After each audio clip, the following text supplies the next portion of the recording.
Hi guys. Up to now, whatever we have covered in power system was mostly concentrated around the generation and the transmission aspect. So we were learning how the power is generated in the generating stations, as well as how the power is transmitted using transmission lines from the generator to the power substations. Now, various substations will transmit the power to the load by means of distribution system. So they will be actually distributing the power to the loads. So what is a distribution system is? It is a system specifically designed to distribute power to different type of load. Now it is basically divided into two categories. One is called as DC distribution, other is AC distribution. Now, as we all know, in our homes, whatever power we use is in the form of AC. Then what is the basic purpose of a DC distribution? Actually, DC distribution acts as a backup in the generating stations and the substations. Suppose somehow the power goes off, then all the equipments that are operating in such a substation must be protected. They must have a reliable power supply so that they do not turn off instantly. Okay, otherwise they will experience a power surge or they will experience a sudden power down. That is not desirable, so we maintain a backup in the form of DC distribution. Okay, so it is used as backup in generating station, whereas AC distribution is actually supplied to the consumer, so it is used for public utility. It will be supplied to the medium consumers, that is the industries, as well as small consumer, that is the households, by means of either single phase 2 wire or 3 phase 4 wire. Okay, so DC distribution is only used for generating station and substation, whereas AC distribution is used for general public utility. Now, when we are supplying power to the load, there are two possibilities, that at both ends of the line there are sources or only at one end there is a source. So let us first consider the case when the source is only connected at one end. So it is said as source fed from one end. So as you see here, we have applied a battery at one end.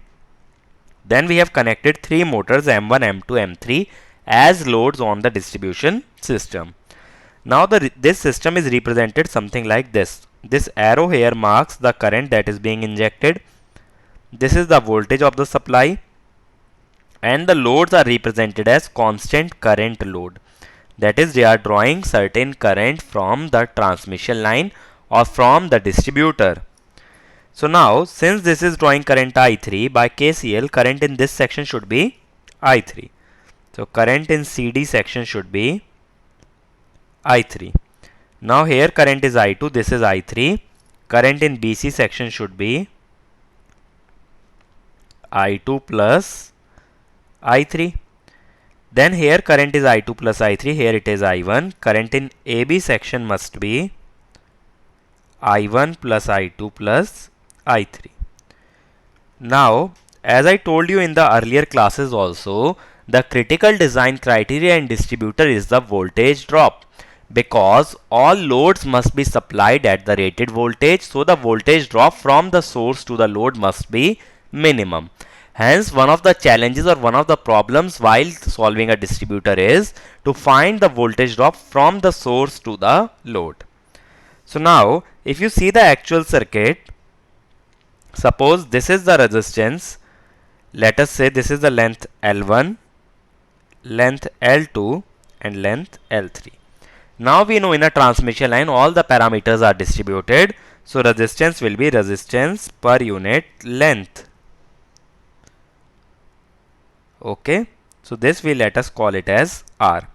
So resistance of AB will be actually 2R into L1, because RL1 resistance will be here and RL1 will be here, since it is a single phase 2 wire line, or even in a DC distributor there will be 2 wires.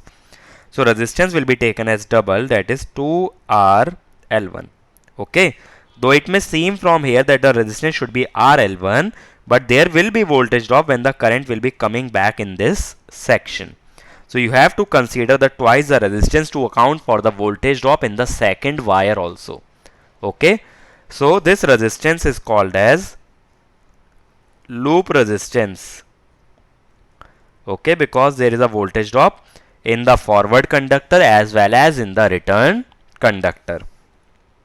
Similarly, RBC will be 2RL2 and RCD will be 2RL3. Now suppose we apply KVL to determine the voltage drop. Then voltage drop in the section CD will be 2RL3 into I3. Sorry, this will be voltage across CD. Then voltage across BC will be 2RL2 multiplied by I2 plus I3. Similarly, voltage across AB will be 2RL1 multiplied by I1 plus I2 plus I3. So if we wish to determine VAD, that is the total voltage drop in the distributor, it will be VAB plus VBC plus VCD. So this is the way in which we determine the voltage drop in the distributor from the source to the load. Okay. The only thing that you need to remember here is you need to consider the loop resistance in case in the question it is mentioned that the conductor resistance is, let us say, R. So the resistance that you will consider will be 2R. But suppose if in the problem resistances are mentioned something like this, 2 ohm, 3 ohm, 7 ohm, then this is actually the loop resistance by default. Okay. So you have to double the resistance if and only if it is mentioned in the problem that it is a conductor resistance, because we know to maintain the supply we need two conductors. So to count for the voltage drop you have to take 2 times the resistance. Okay. But if only the resistance is given, that is by default your loop resistance. Now suppose we take the case of AC distribution. Now in AC distribution there are two type of problems that can be framed. In the first problem we will be given the voltage at D. VD is known. Now suppose these are three type of loads. Let me say that this load is load 3, let us say it has unity power factor. Load 2 has power factor cos phi 2 lead and load 1 cos phi 1 lag. Okay, since this is AC, so the loads will have different power factor. Now if VD is known, let us say VD is equal to VD angle 0. Then since current I3 has unity power factor, I3 will be I3 angle 0. It will have the same phase as the voltage because it has a unity power factor. So the voltage and current must have the same phase. Now if we wish to determine VC, it will be by KVL VD angle 0 plus Z3 angle theta 3 into I3 angle 0. This will be your voltage at point C. This will come out to be some VC angle theta C. That is the angle of the voltage at point C. Now this load is given cos phi 2 lead. That means current leads the voltage by an angle phi 2. Okay. Leading power factor only means that the current is leading the voltage. Then what should be the current angle? It should be phi 2 more than the VC. That is current will be I2 angle theta C plus phi 2. It is leading the voltage by an angle phi 2. So VB will be VC angle theta C plus I2 angle theta C plus phi 2 plus I3 angle 0 into Z3 angle theta 3. Now why I have added the currents? Because current in section B3 will be sum of I2 and I3. IBC will be I2 plus I3 as we saw in the previous case. Similarly, ICD will be equal to I3. This is just KCL. and IAB will be equal to I1 plus I2 plus I3. Okay, just I am applying KCL, so we know the current in each and every section. So this will give me a voltage of the sort VB angle theta B. That is the voltage at point B with its phase. Now we know the load connected at point B draws a current I1 at a power factor of cos phi 1 lag. That is, I1 will lag VB voltage by an angle phi 1 because it is a lagging power factor load. Then what shall be the equation of current I1, or what is the phase and magnitude? It will be I1 is equal to I1 angle theta B minus phi 1. It is lagging voltage by an angle phi 1. So what is the voltage at A? It will be VB angle theta B plus I1 angle theta B minus phi 1 plus I2 plus I3 into Z1 angle theta 1. So this way we will calculate the voltage at the supply if the voltage at the load is given. But the necessary condition is, since we are starting from the load voltage must be known beforehand. But suppose in case the load voltage is not given, then what to do in such a case? In such a case, what we will do is, we will assume a common reference for all the currents. That is, I will uniformly say that I3 is I3 angle 0. Then I2 will be I2 angle minus phi 2. Sorry, plus phi 2, it was leading. I1 will be I1 angle minus phi 1. Okay, I have assumed all the currents with respect to 0 reference. Now if you wish to calculate VAD, you will do VAB plus VBC plus VCD, which is equal to VAB will be IAB Z1 angle theta 1 plus IBC Z2 angle theta 2 plus ICD Z3 angle theta 3, where ICD is equal to I3 angle 0, IBC will be equal to I2 plus I3, and IAB will be equal to I1 plus I2 plus I3. Okay, so this way we will calculate the voltage drop in the distributor.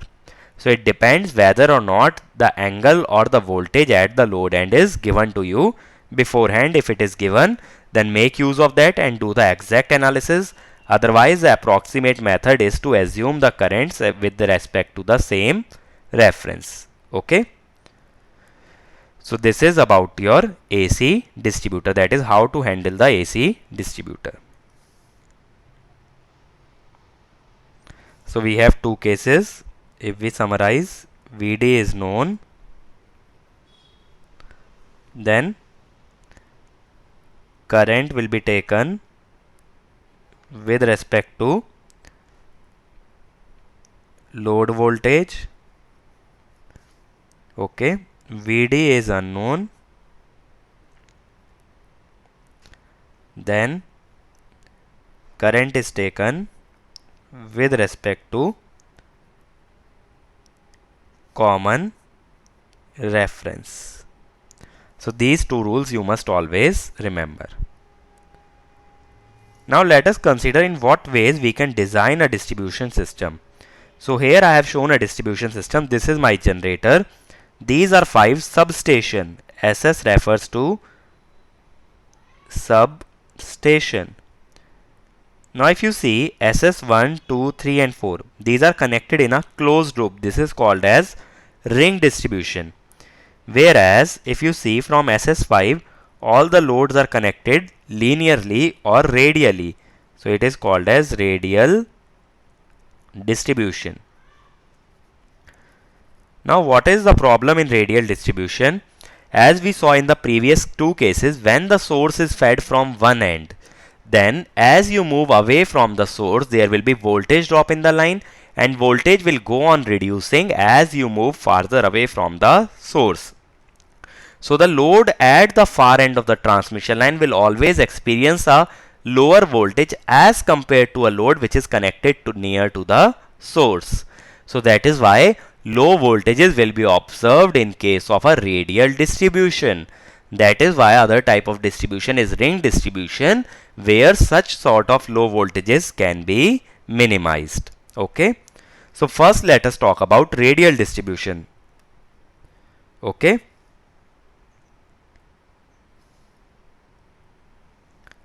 So in radial distribution, what we are doing is we are essentially supplying power from one substation. One substation is supplying power to all the loads. Okay. So what are the disadvantages? First of all, this load at C, it will have the least voltage. So as we keep on increasing the distance from the source, the voltage will go on reducing, and at some point or the other it will go out of the tolerance limit, because as I told you, in India the tolerance limit is plus minus 5%. So definitely as you go on increasing the distance, it will violate that tolerance limit. Now the other disadvantage is, suppose this line here breaks down, then neither the load B or C can be supplied. If ever there is a break in the line, then all the loads or all the supply will be interrupted. That is the disadvantage of the radial distribution. But what is the advantage? Since there is a single line between the source and the load, losses are minimum. Because if you increase the number of lines, then the losses will also increase. Okay, so here losses are minimum. Now, what about the ring distribution? In ring, we are connecting all the substations in a loop. Okay, so that is called as ring distribution. What is the advantage? Voltage drop is less. Okay, voltage drop is less as compared to your radial distribution, because if you are supplying current to SS5, it will go via this. It will also go like this. So the current will be distributed, and hence the voltage drop will be lesser. Next is, suppose one of the transmission line breaks. Suppose this line breaks down. Then the current can be supplied to loads here like this. Supply can still be maintained. So that is why this your ring distribution is more reliable as compared to your radial distribution. You can even supply the loads just by a longer path, but the supply will be maintained. But the disadvantage, here to connect 4 substations, we actually need 4 transmission line. Okay, but in case of radial, what would be the case? 1, then 2, then 3, then 4. So you will only need 3 lines to connect 4 substations in a radial system. So hence, in a ring distribution, number of lines are more. So it will have more losses as well as higher cost in a ring distribution as compared to radial. But that cost is compensated by the fact that it is more reliable as compared to your radial distribution. Now we saw, in case of radial distribution, one of the disadvantages, as we move away from the source, the voltage will go on decreasing. So that means radial distribution with source at only one end is not so useful. So what is the remedy? What we can do is, we need to supply the power at both the ends so that voltage drop is lesser. That is called as source fed from both ends. Now if you consider currents entering the distributor from both the ends, then it will be a complicated problem to analyze. So to simplify the problem, what we do is, we only assume current from one end, only assume IA. Okay. Now we know voltage at both the ends, VA and VB. Apply KVL first of all. If IA is the current here would be IA minus I1. Similarly, here would be IA minus I1 minus I2. And here it will be IA minus I1 minus I2 minus I3 just by KCL. Now if we apply KVL, VA minus VB should be IA minus I1 into R1, IA minus I1 minus I2 into R2, IA minus I1 minus I2 minus I3 into R3. Now here IA is unknown but VA and VB are known. So from here we can calculate IA. So IA can be calculated from this equation. Now once we know IA, I can calculate the current in each and every section, that is AC, CD and DB. I can calculate IAC, ICD, IDB. Now suppose I have been asked to determine the point wherever the voltage is minimum. Now suppose the voltage is minimum at point D. Then that means voltage at C is higher than D. Voltage at B is also higher than D. We know that the current will always flow from higher voltage to lower voltage. So ICD will flow like this and IBD will also flow like this. That means the direction of assumed current in this section will be reversed. So that means when we are calculating the current should come out negative. So point of minimum potential refers to the point where the current becomes negative. Okay. So when you have calculated the current IAC, ICD, IDB, you check for a sign change. If ever there is a sign change at any point, that point refers to the point of minimum potential. Otherwise, B will be the point of minimum potential. If there is a sign change, the point at which sign will change will give you minimum potential point. Otherwise, B will be the point of minimum potential. Then to calculate minimum potential, suppose you got that the point is D. Then VD you can calculate something like this: VA minus IAC into R1, ICD into R2. By applying KVL, you can calculate the minimum potential in a transmission line or in a distributor. Okay, so that is how you tackle the problem of a source fed from both the ends. Similarly, let us see how we can tackle the problem of ring distribution. So first of all, consider a ring distribution which has only a one source. Okay, so consider a current IA from here which completely goes into this section IA. So the current in this section will be IA minus I1. Here it will be IA minus I1 minus I2. Here it will be IA minus I1 minus I2 minus I3. Now if we apply KVL from A, B, C, D, A in this loop. So it will be IA into R1 plus IA minus I1 into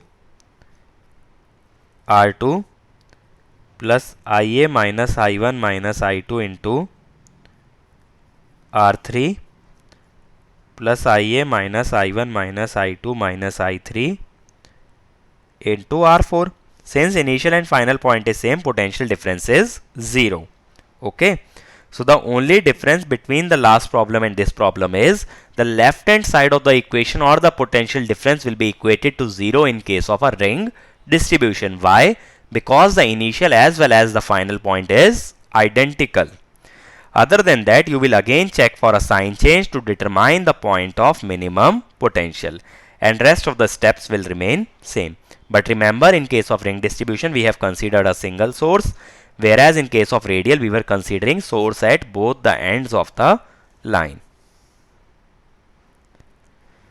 Next, let us consider the case of a uniform distribution. Uniform distribution refers to the distribution system in which the current will be drawn at each point of the distributor. Okay, there are no discrete currents, there are continuous currents that are being drawn at each and every point of the line.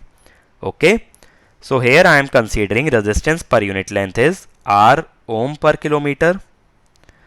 Current that is being drawn is I ampere per kilometer.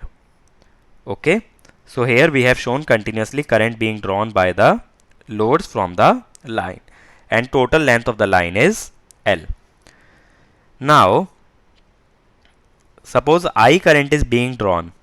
If I consider a point at distance x, so the length this will be L minus x. What will be the current that will be being drawn from this region? It will be I into L minus x, because current being drawn is I multiplied by the length is I into L minus x. So let us represent it by capital I to avoid confusion. Okay. Now by KCL, if the current in this section is I into L minus x, current here should be the same. So the current entering the region L minus x length should be equal to I into L minus x to satisfy KCL.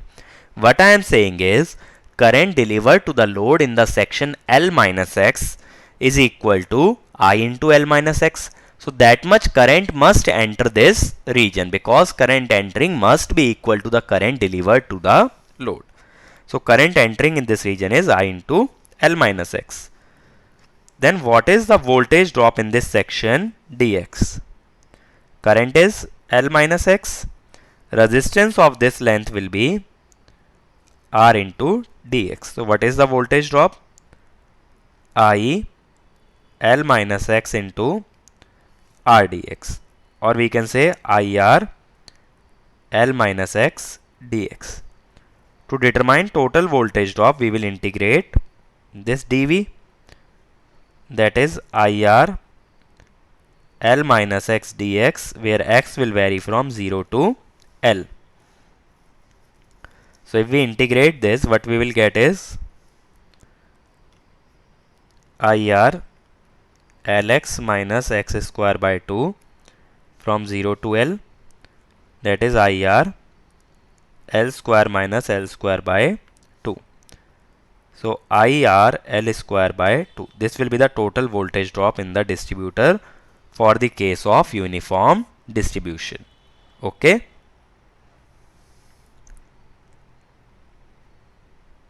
So let us summarize what we covered in this distribution system. We first saw there are two types of distributors, DC and AC, and what are their uses. Then I told you the example of source fed from one end, and we also looked at an example of AC distributor, in which we saw two cases in which the load voltage was known as well as in which it was unknown.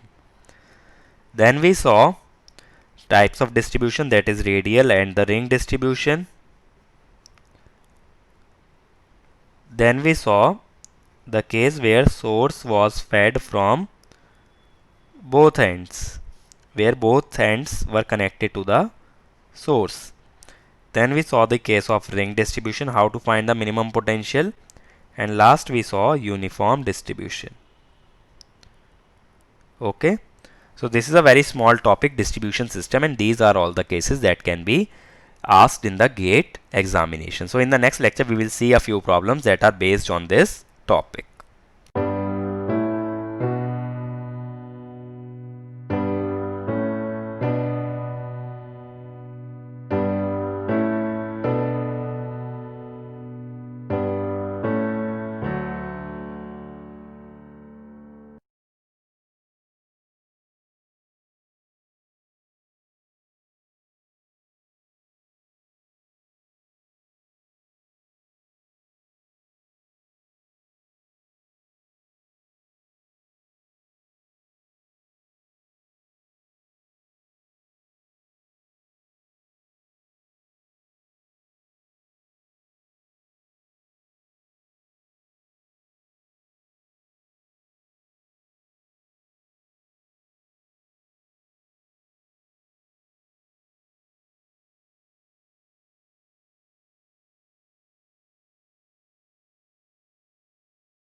Hi guys, in the last lecture we studied about the distribution systems. We saw the types of distribution system, that is the DC distribution and the AC distribution. Also we saw the type of distribution systems with respect to their topologies, that is the ring distribution as well as radial distribution. And we saw how to determine the voltage drop in the distributor when the source is connected at one end of the distributor or at both ends of the distributor. So in this lecture we will see a few problems based on distributors so as to get to know that how to solve such kind of problems. So let us get started with our first problem. It is asking the voltage drop from point A to D in a distributor which supplies three concentrated loads. Resistances have been given 0.1 ohm, 0.15, 0.2. So let us first find the currents. Current in section CD will be 30 ampere by KCL. Then it will be 30 plus 20, that is 50 ampere in BC. And in AB it will be 50 plus 10, that is 60 ampere. So VCD will be 30 into 0.2, that is 6 volt. VBC will be 50 into 0.15, that is 7.5 volt. VAB will be 60 into 0.1, that is 6 volt. It is actually 7.5. So VAD will be VAB plus VBC plus VCD, that is 6 plus 7.5 plus 6, that is equal to 19.5 volt. Okay, that is the total voltage drop in the distributor VAD, that is from A to the point D. Okay, so it is just simply applying the KCL and the KVL. In our next problem, it is saying a distributor feeder of 1 kilometer length having resistance but negligible reactance. Okay, so that means impedance is equal to R, is fed from both ends by 400 volt 50 Hz balanced sources. The sources S1 and S2 are in phase. Now what is the consequence of this statement is, in a AC voltage it is represented something like this. So the sources both have the voltage 400 volt, that is Vm1 is equal to Vm2. Both have the frequency 50 Hz, so omega 1 is equal to omega 2. Both have R in phase, so phi 1 is equal to phi 2, which implies both the voltages are identical. Hence Vs1 minus Vs2 is 0, since both voltages are same. Now it is saying the feeder supplies concentrated loads of unity power factor. Okay, so every load has a unity power factor. Now see, every load has unity power factor as well as the line only has the resistance. So that means all the voltages will have the same phase. Because current has an angle 0, impedance also has an angle 0 because there is no imaginary part.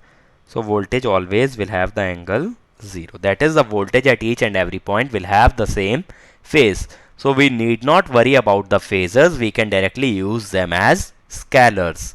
Okay. So that is how the gate authorities have simplified this problem by mentioning there is no reactance as well as the loads are unity power factor.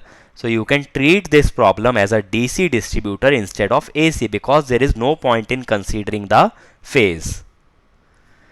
Next, we need to find the contribution of S1 and S2 in the 100 ampere current supplied at location P. In this P point, we need to find what is the current coming from S1, what is coming from S2. Now, since it is a typical case where the source fed from both ends is there, so we will assume the current from one source. Let us say I. So the current here will be I minus 200. Here it will be I minus 300. Here it will be I minus 500. And let me assume that resistance per unit length is equal to R. ohm per kilometer. So what is the resistance of RAB? It will be, length is 0.4 kilometer, so 0.4 R. RBP length is 200 meter, 0.2 R. RPC length is 200 meters, so 0.2 R. RCD, that is length is 200 meters, so 0.2 R. Okay, this is point D, this is point A. So now if we apply KVL, we know VS1 minus VS2, that is equal to VAD, will be equal to VAB plus VBP, VPC plus VCD. AB will be 0.4 R into I. What is the current that we assumed? I. Plus 0.2 R into I minus 200 plus 0.2 R I minus 300 plus 0.2 R I minus 500, and this shall be 0. Now R can be removed from this equation, so it will be 0.4 I plus 0.2 I minus 40 plus 0.2 I minus 60 plus 0.2 I minus 100. This shall be 0. So I comes out to be 200 ampere. Based on this, the currents in different sections are, here we have I, that is equal to 200 ampere.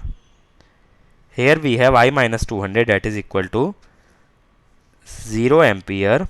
Here we have I minus 300, that is equal to minus 100 ampere.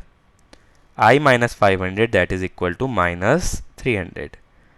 What is the minus sign indicate? That the current is flowing in the opposite direction, that is from S2 towards the load. So from C to P current is 100, from B to P current is 0. That means current from S2 is 100, current from S1 is 0. So answer will be 0 ampere and 100 ampere. Okay. So that means to the point P, S2 is supplying the entire current, no current is supplied by the source S1.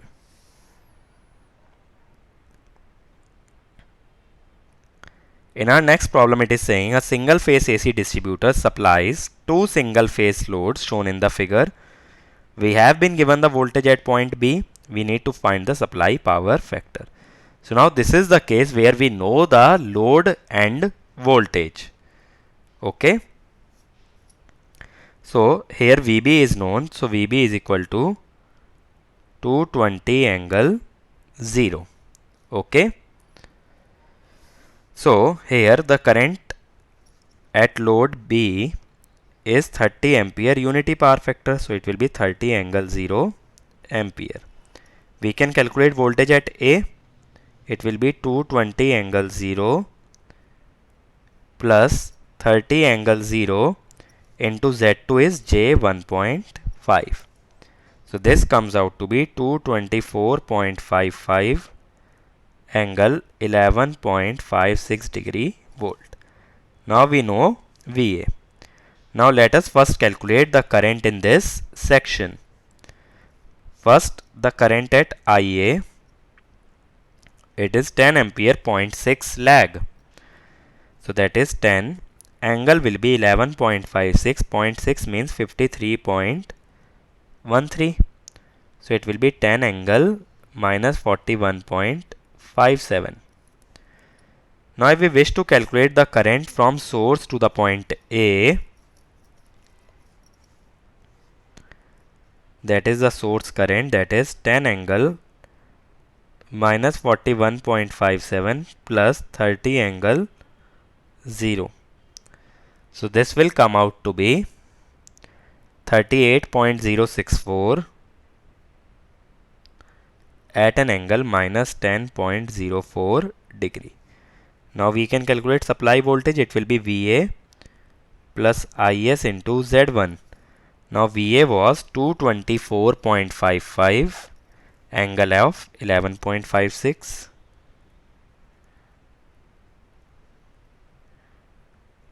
IS will be 38.06.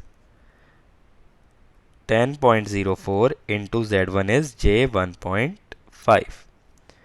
Okay, so this will come out to be 251.24 angle 23.75 degree. Okay, now we know the supply voltage has a phase of 23.75 degree and the supply current has a phase of minus 10.24. So power factor will be cos of voltage angle minus current angle. Voltage angle is 23.75. Current angle is minus 10.04. So it will come out to be 0.831 lag. Okay, why lag? Because the current angle is less than the voltage angle. That is, current is lagging behind the voltage. Moving on to the next problem. It is saying a DC distribution system is shown in the figure with load currents as marked. The two ends of the feeder are fed by voltage sources such that Vp minus Vq is 3 volt. What is the value of voltage at P for a minimum voltage of 220 volt at any point along the feeder? So we know the minimum voltage in the feeder is 220 volt. But we do not know at what point it is the minimum voltage. We just know the magnitude.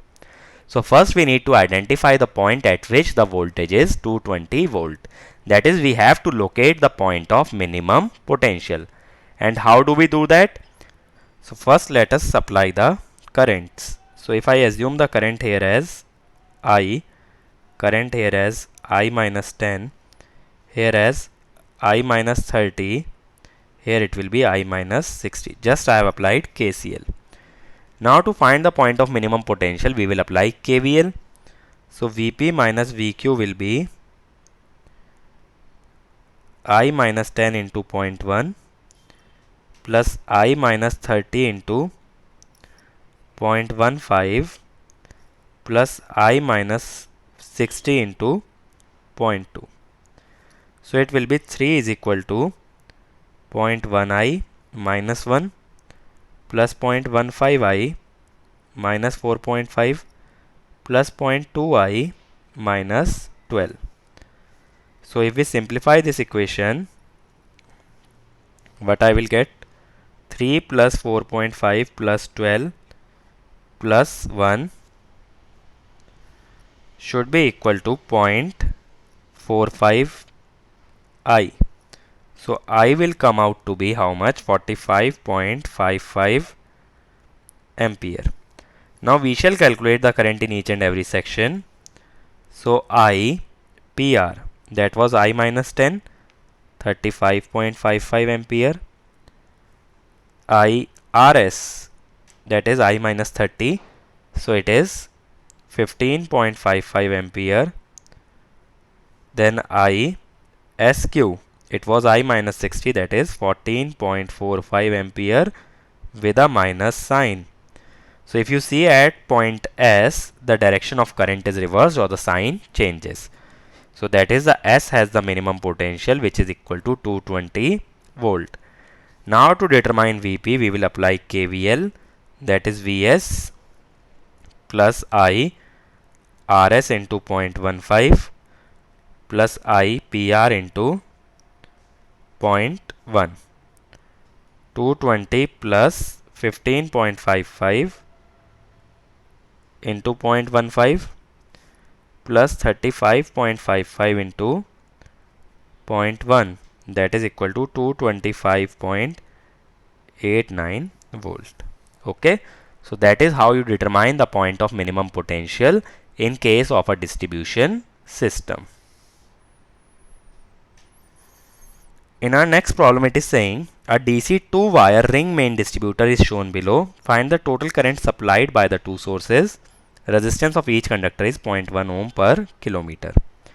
Now first of all, if you see, it is saying DC 2-wire.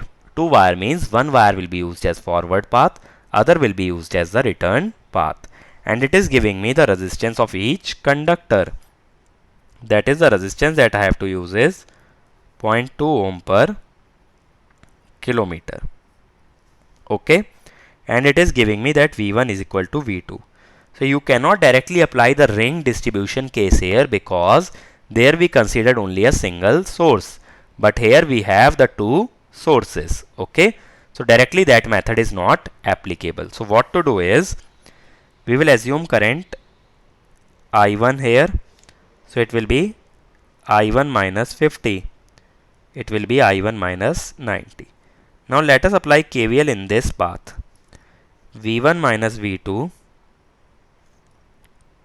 Resistance of this section will be, length is 0.3 kilometer into R. I1 plus the length of next section is 0.2 R. I1 minus 50. Length of next section is 0.4 R. I1 minus 90. Now it is saying that V1 is equal to V2. That means this is 0. So 0.3 R I1, 0.2 R I1, 0.4 R I1 minus 10 R minus 36 R. So it will be 0.9 R I1 will be equal to 46. Okay. So how much will this come out to be? I1 will be, sorry, this will be 46 R, 51.11 ampere. Okay, that is why I am not putting the value of R because it gets cancelled out. Now, suppose we assume current I2 in the lower branch. So current here will be I2 minus 60, I2 minus 90, I2 minus 110. Now let us again apply KVL.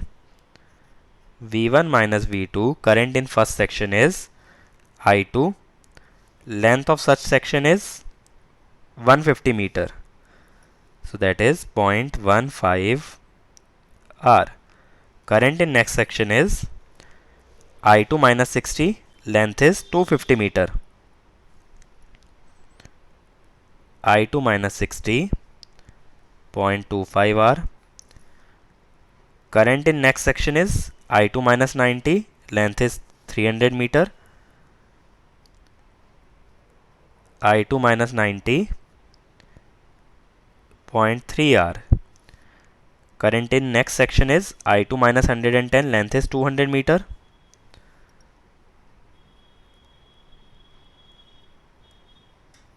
Okay. So V1 minus V2 is 0. R can be taken common. 0.15 I2, 0.25 I2, 0.3 I2, 0.2 I2 minus 60 into 0.25 will be 15, 90 into 0.3 27, 110 into 0.2 22. So it will be 0.9 I2 will be equal to 64. So I2 will be 71.11 ampere. So the total current that is leaving from this V1 is I1 plus I2. So V1 current will be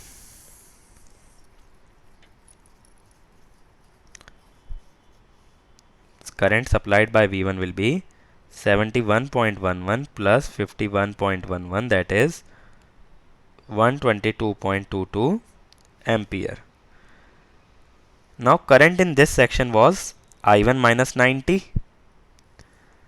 So I1 minus 90 would be 51.11 minus 90, that is minus 38.89 ampere. Minus sign indicates that the direction of current is outwards, like this. Okay. Current in this section is I2 minus 110. So it is 71.11 minus 110, that is equal to minus 38.89 ampere. Again minus sign indicates current is going outward. So current supplied by V2 will be sum of these two current, that is 38.89 plus 38.89, that is equal to 77.78 ampere. So this is the current that is supplied by the source V2 or the source S2. Okay, so that is how we can determine the current. Moving on to our last problem, it is saying a single phase two wire feeder 1500 meter long is shown below. What is the voltage at sending end? The impedance A at the feeder is this. Okay, feeder impedance is given to me. Now here we know the load voltage 220 volt. So what I will assume, VD is 220 angle 0 degree volt. Current I3 is 50 ampere but at 0.88 power factor lag. So it will be minus 28.35 degree ampere. Okay, so that is the current in I3. Now we can calculate VC. First of all, we need this impedance. So ZCD will be, length is 0.3 kilometer multiplied by 0.06 plus J.1. So it will be 0.018 plus J.03 ohm. Now if we wish to calculate VC, VC will be 220 angle 0 plus 50 angle minus 28.357 into 0.018 plus J 0.03 ohm. Okay, so how much will this come out to be? It will be 221.5 at an angle 0.23 degree volt. So now we have VC. Now the load that is connected to C is 40 ampere at 0.85 power factor lag. So I2 will be 40 and lagging by 0.85, that is minus how much angle? Cos inverse 0.85. So this will be 40 angle minus 31.55 degree. Now we need to calculate the current in section BC. Okay,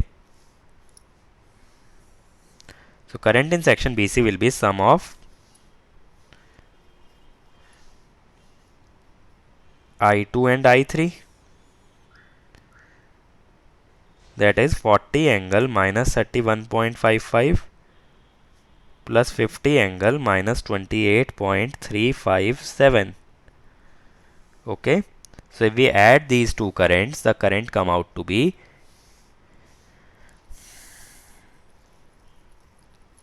89.96 at an angle minus 29.78 degree. Now we know the current in BC section, we can calculate VB. It will be VC plus IBC into ZBC. Length of section BC is 600 meter. So ZBC will be 0.6 into 0.03 plus J.1, that is 0.06 J.036 plus J.06. Now we calculate VB. VC is 221.5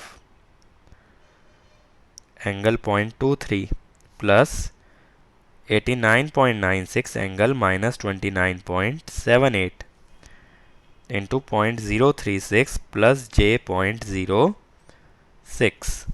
So how much does this come out? This will come out to be VB equal to 227 at an angle 1 degree volt.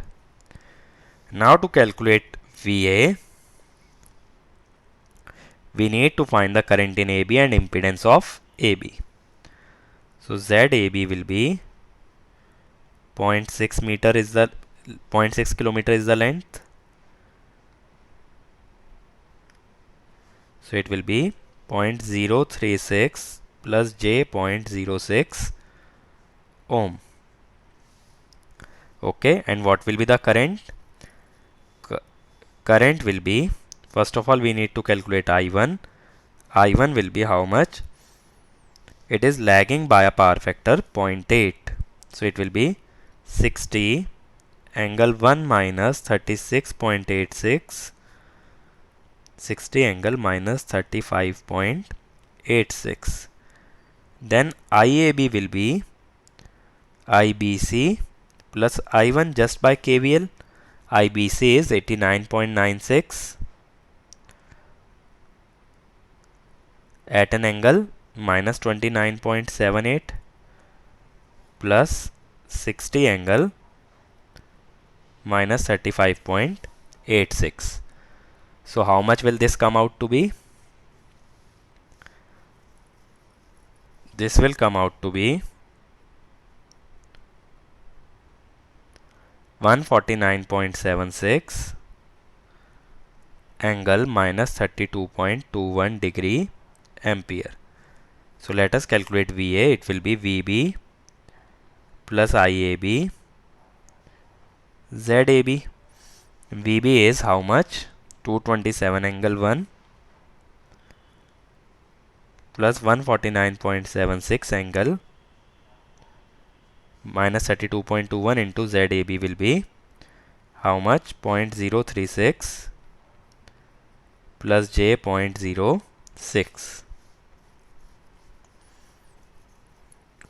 Okay. So it will come out to be 236.47 at an angle 2.106 degree volt. So that will be the supply voltage at the point A. So that is how you have to solve for a AC distribution. You have to solve step by step in case the load voltage is given. Otherwise, you will assume all the currents as per the same reference. From the same reference, you can assume all the currents. So these sort of problems can be framed from the distribution systems topic. In the last part of this unit, we will consider the HVDC or the DC transmission. Till now, we have mostly analyzed the AC systems. Okay, so that we will cover in the next lecture.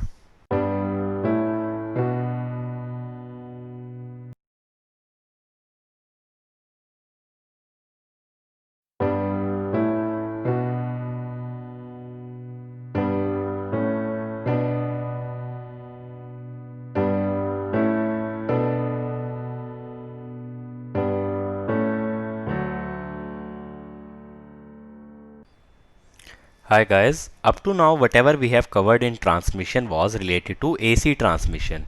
Whatever the voltages and currents we were considering were of alternating nature.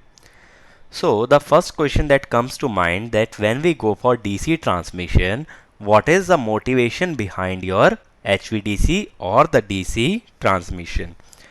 Now we derived in case of transmission lines the parameters of the line. There we saw inductance was usually derived in millihenry per kilometer and capacitance was in microfarad per kilometer. So that means total inductance is directly proportional to length. Capacitance is also proportional to length. So if length increases, inductance will increase, and if length increases, the capacitance will also increase. Now reactance is given as omega L. So reactance is also proportional to length. And we know Pmax in case of a transmission line is Vs Vr by X. So as X increases, Pmax will reduce, so stability will decrease. That means longer transmission lines are less stable as compared to a short transmission line. So as you go on increasing the length, the stability problem would arise in case of AC transmission. Now here we know line charging current is equal to omega C phase V phase. So as you increase the capacitance, line charging current will increase, which will also cause your problems because line charging current is always undesirable as it causes the voltage regulation to be high, because at no load receiving end voltage will be greater than sending end due to Ferranti effect, which is due to line charging current. So that also occurs more in case of a longer line as compared to a short line. Hence, as we increase the length of the transmission line, AC transmission causes more problems as compared to DC. In DC, there is no concept of frequency and reactance, so there is no stability problem. As well as frequency is 0, so there is no problem of the line charging current. Also, in AC, one of the principles or one of the main requirement of power transfer is that frequency at both the ends must be same. But in DC, there is no problem of frequency, that is, asynchronous power transfer is possible. That is, when both the ends will have different frequency, you can transfer the power by means of DC but not by AC.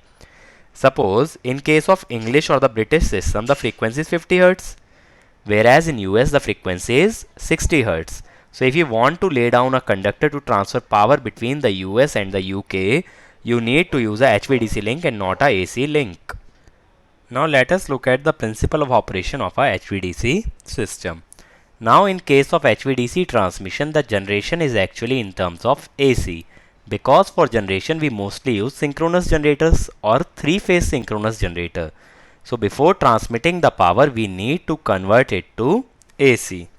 So that is why we will use a converter which will be actually a rectifier. It will convert AC into DC before the transmission. Similar converter we will have at the receiving end, which will be an inverter. It will convert the received DC power into a AC power for utilization. So here we need two converters, one at the sending end, other at the receiving end. Now why I have bisected this converter into two parts? Because this will be a 6 pulse converter. This will be another 6 pulse converter. So overall they will be 12 pulse converter. The meaning of this 6 pulse converter you will get to study in power electronics, and it just means there will be 60 degrees 6 pulses in a total period of 360 degree. That is your 6 pulse converter. This control circuit basically controls the firing angle. It will control the triggering of SCRs or thyristor for the purpose of rectifier output control. Okay. So in case of rectifier, the firing angle always lies between 0 to 90. In case of inverter, it will lie between 90 to 180. Okay. So just by changing the firing angle, I can interchange the operation of a rectifier and an inverter. So I can also change the direction of power flow, because power will always flow from rectifier to the inverter. So we can change the direction of power flow by changing the firing angle. So here bidirectional power flow is easier as compared to AC, because in AC we studied power flows from higher angle to lower angle. So we actually had to change the power angle, but here we just have to change the firing angle, which can easily be done by means of this control circuit. Now the output of the converter is pulsating DC. So we have to smoothen it out, hence we use a smoothing reactor to smoothen out the voltage waveform at the DC terminals of the converter. In case of power electronics converter basically, or a rectifier, we have voltage harmonics on the DC side because output is pulsating DC, whereas we have current harmonics on the AC side, because on AC side we have applied a pure sinusoid, but the current is actually square wave, and a square wave has harmonics. So current harmonics on AC side. The order of harmonics is always NP plus minus 1, where N is 1, 2, 3 something like this. P is the pulse number. So here we are using 12 pulse converter, that means it will be 12N plus minus 1, that is 11th harmonic, 13th harmonic, 23 harmonic, 25. That is why. So higher pulse number is always desirable because harmonics are of the higher order. Or what I can say, lower order harmonics are eliminated. Hence, the output is more closer to a pure sinusoid if you use a higher pulse number. And the voltage harmonics will have a order of NP, where N is 1, 2, 3 an integer, P is the pulse number. Because in a 6 pulse converter we will have 6 pulses. Okay. So it will have the first harmonic will be 6th harmonic. Okay. And here we are using DC filter. Again, to smoothen out the DC voltage waveform, we are using DC filter. Here AC filter is used to reduce the current harmonics on the AC side. As I told you, in a rectifier we will have current harmonics on the AC side. This is your SVC or static VAR compensator. Why is it used? See, in case of rectifier, due to harmonics, the power factor is less. Okay. So what happens on the DC side, there is no concept of reactive power. So entire reactive power required by the converter will be supplied by the AC side. That is why the power factor will get reduced when we are using a power electronics converter. Power factor is low. So we need to increase the power factor, and that is done by means of a SVC, that is a static VAR compensator. So we need to use reactive power compensation on the AC side in case of a power electronics converter. Otherwise power factor would be low. But the advantage of AC is power will always flow from higher voltage to a lower voltage regardless of the angle, because in DC there is no concept of the phase. There is no phase angle. So power will always flow from higher DC voltage to lower DC voltage. And the DC voltages of inverter and the rectifier can be varied by varying the firing angle or the extinction angle. Like here, if I represent this HVDC system by this, a SCR pointing upward always represents a rectifier. SCR pointing downwards represents a inverter. Okay, so power will flow from rectifier to the inverter. Now the DC output voltage of a rectifier is always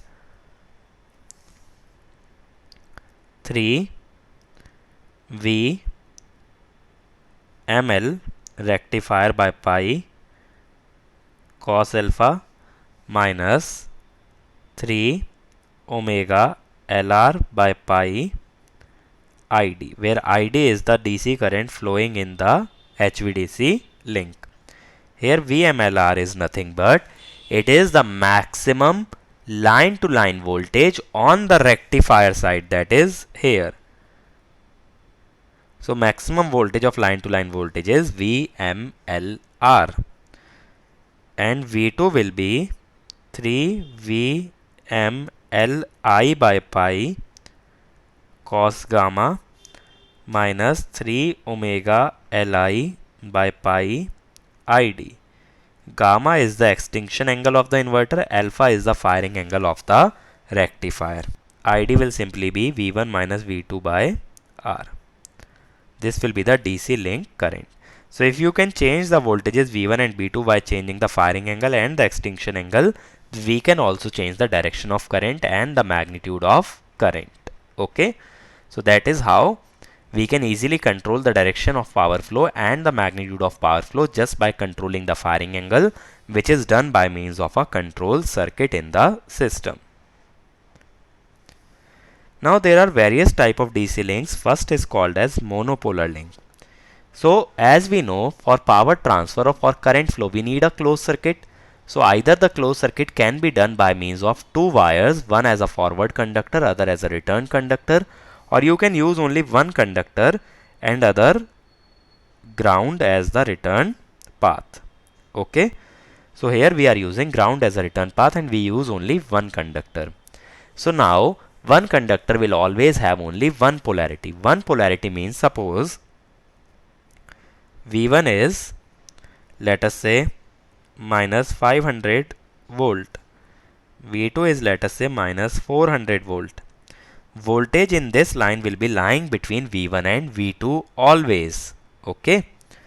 it will always lie between V1 and V2. That is, the voltage will vary from minus 500 to minus 400. So in between somewhere it will be minus 450. But what I can say is all the voltages or voltage at any point on the transmission line will be negative. Okay, it cannot be positive. It will always lie between minus 400 to minus 500. That means we can say the polarity of the transmission link or the HVDC line is negative. That is what is meant by the polarity. If both the voltages would have been positive, then the entire voltages on the transmission line would be positive. But if one is positive and one is negative, in some part of the line you will have positive voltage, in other part you will have negative voltage, so you cannot tell the polarity. We usually keep either both the voltages positive or both the voltages negative. So the polarity of the line will be fixed. In a monopolar link, since we are using one conductor, it will have a single polarity which is usually kept as negative. Why we keep negative? Because it has been observed that at negative voltage radio interference is less as compared to positive voltage. Okay, so at negative voltage we have observed that radio interference is less, so we prefer negative voltage. So monopolar link means one conductor will be used as forward path, ground will be used as return path, and it will have negative polarity. That is, the voltage at every point on the conductor will be negative. Similarly, if you use two conductors, one as the forward path, one as the return path, it is called as bipolar link, because one conductor will have positive polarity, other will have negative polarity. That is, one conductor will have all the voltages positive or greater than 0, other will have all the voltages lesser than 0. Okay, so kindly correct this. This will also be pointing upwards. These both are rectifiers, these two are inverters. Okay, so here what is the benefit is that if suppose this conductor breaks down, then we will operate this link as monopolar link with ground as the return path. So that is the advantage. When one conductor in a bipolar link breaks down, it will operate as a monopolar link with a reduced capacity. Why reduced capacity? Because the voltage will be halved. Suppose this is plus V, this is minus V. Potential difference will be 2V. Current is I. But if one conductor, so power will be 2Vi. But if one conductor breaks down, the voltage will be plus V. Here it is 0. So delta V will be V. Current would still be I. Power will be Vi. So power carrying capability will become half, but still it can supply some power to the load. But in case of monopolar link, if one conductor breaks down, supply is interrupted. Okay, so that is the advantage of bipolar link. And the last type of link is called as homopolar link. It is actually bipolar link, but both the conductors will have same polarity, that is both will be taken as negative. Okay, so that is your homopolar link. It is bipolar, but both will have the same polarity. Okay, now what are the advantages of using HVDC? First of all, in HVDC there is no dielectric loss. Okay,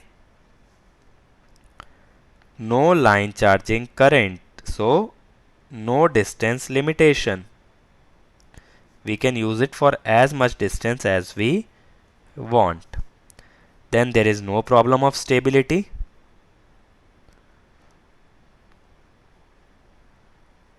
Okay, then since we saw corona loss is proportional to F plus 25, here F is 0, so corona loss is less. If corona is less, radio interference will also be less, because corona causes radio interference as it induces third harmonics. So radio interference is less. Then what is the other advantage? These all advantages will only work for larger distances. And the last advantage can be no compensation required. See, in case of AC transmission, what was happening? If you were drawing more reactive power, then the voltage will get reduced because Q is proportional to delta V. If Q increases, voltage drop increases. But in DC, there is no concept of reactive power, and hence there is no reactive power compensation required. But yes, reactive compensation is required at the terminals or at the converter end, because converter requires reactive power which will be supplied by the compensator. But you need not do the reactive power compensation at the midpoint or at any other point on the transmission line, because there is no concept of reactive power flow in a HVDC transmission. What are the disadvantages? First of all, here we require rectifier and inverter, and these converters are always costly. Okay, so these are always costly, and they also produce a lot of harmonics. The biggest disadvantage of power electronics is only the harmonics that the converters will generate. Okay, and they require reactive power which can reduce the power factor. Okay, that is also due to these harmonics. This will be covered in power electronics. How do the harmonics impact the power factor and how they require the reactive power. Okay, so these are the biggest disadvantages. One is the harmonics, other is the cost. Okay, so that is why we only prefer it for higher distance transmission, otherwise the higher cost will not be compensated. So what happens is, in case of AC, so suppose this is cost versus distance curve. What is happening is, when distance is 0, the cost is actually terminal equipment cost. That is, what is the equipment that you are using at the substation.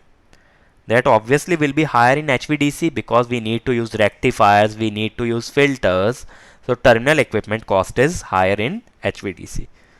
So this will be DC, this will be AC. But AC has more number of conductors, like in 3-phase 3-wire we need 3 conductors. So its cost will increase at a higher rate with distance as compared to DC, because DC will need at the most 2 conductors. So its slope will be less.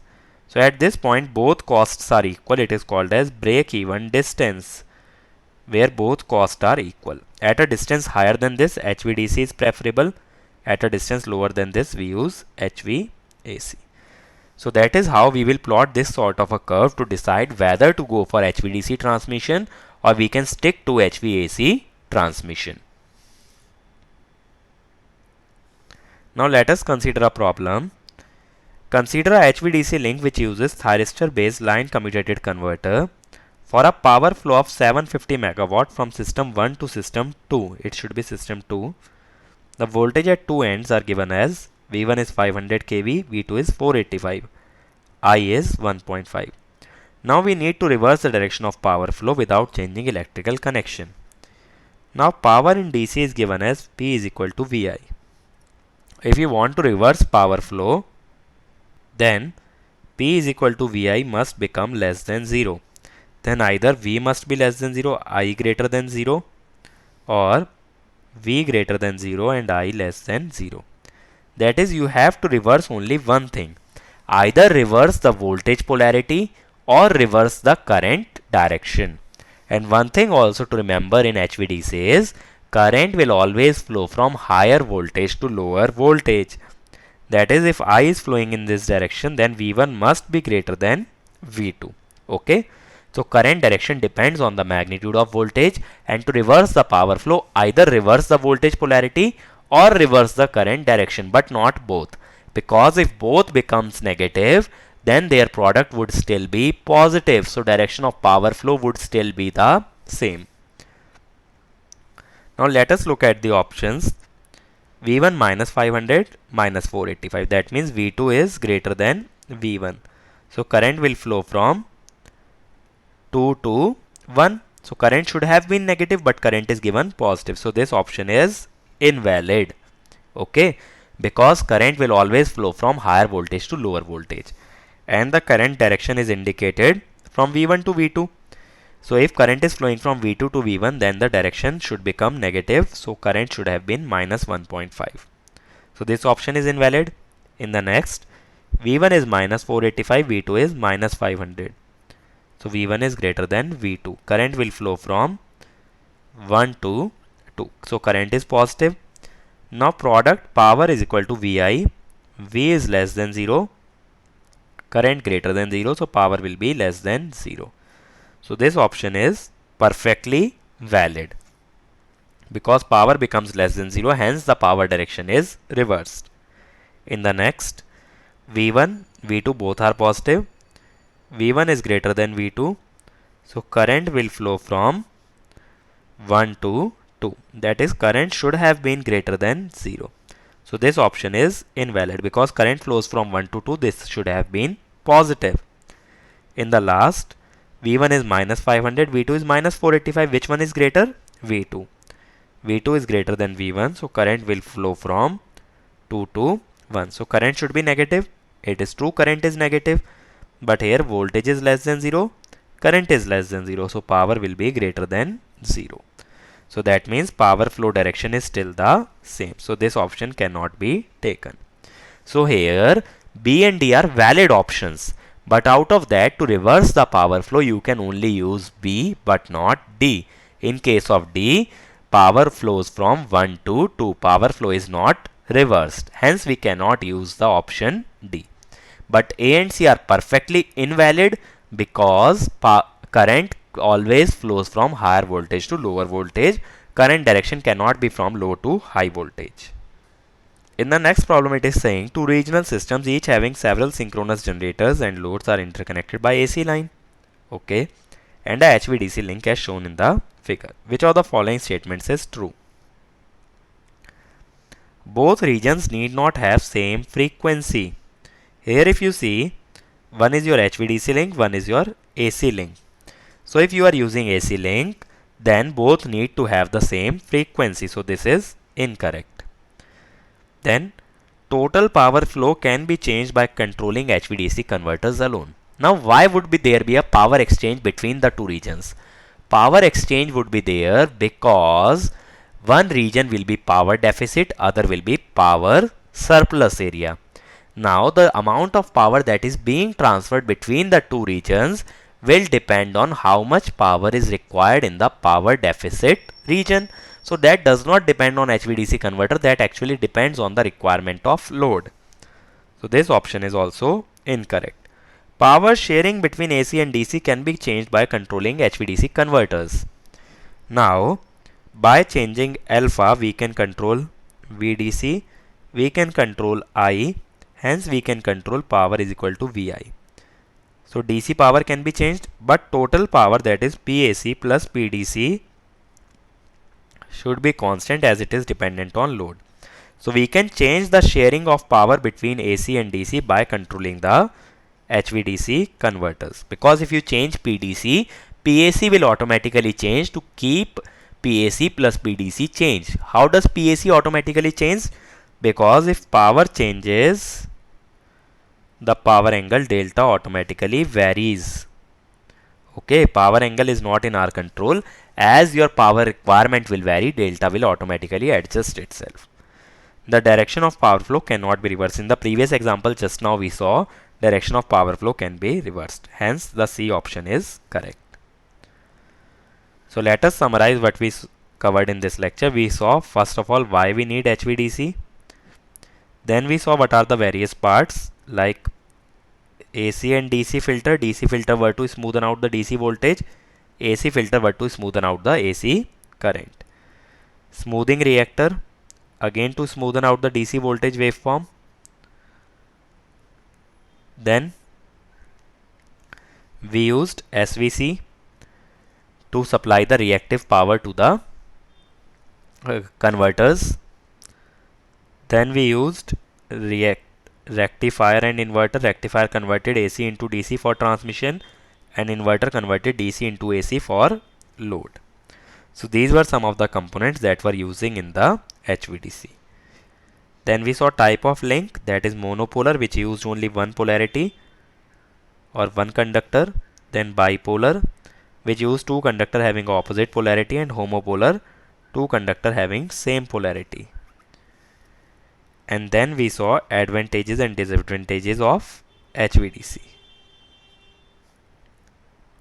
Okay, so remember the components and their usage. AC and DC filters are used to smoothen out the AC current waveform and the DC voltage waveform. Smoothing reactor smoothens out the DC current waveform, that is the current flowing in the DC link, because inductor does not let the current change instantaneously. So it will make the current almost constant.